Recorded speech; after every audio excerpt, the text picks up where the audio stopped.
Got it. And we are going to talk here not that long about kind of the country culture, how we can, iron some stuff out. You were talking about evil, and this is a question I'm always fascinated to ask guests who actually gone toe-to-toe with the worst of the worst that humanity has to offer.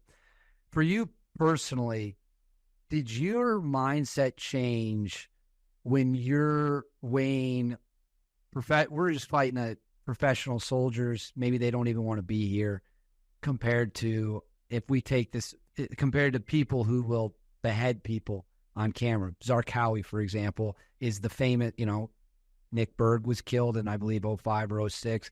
I could be off a little bit by a year. There's plenty of videos on the internet from that era of these scumbags chopping heads off. Were you more excited and more eager to fight guys like that? Or did it not matter to you if they were the enemy, whether standing soldier in an army or a terrorist? It didn't matter to you. Yeah, it didn't matter to me, but in my line of work, in our line of work, I would actually, we're going after the really bad people that are closer to animals, behead, rape, kind of do all those things. So it was actually more of a pleasure to take care of those guys.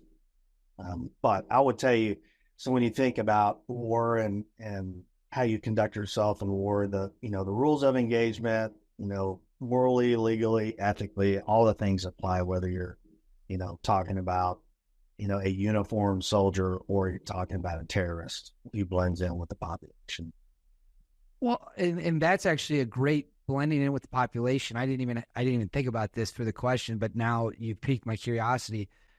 How difficult is it to figure out who's a good guy and a bad guy in an environment where the bad guys aren't wearing uniforms? They could have a suicide vest on under their clothes.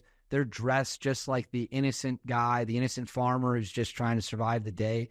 I mean, how are you able to identify good guy, average guy? That dude is that dude's about to kill somebody when they're all dressed and look the exact same. Yeah.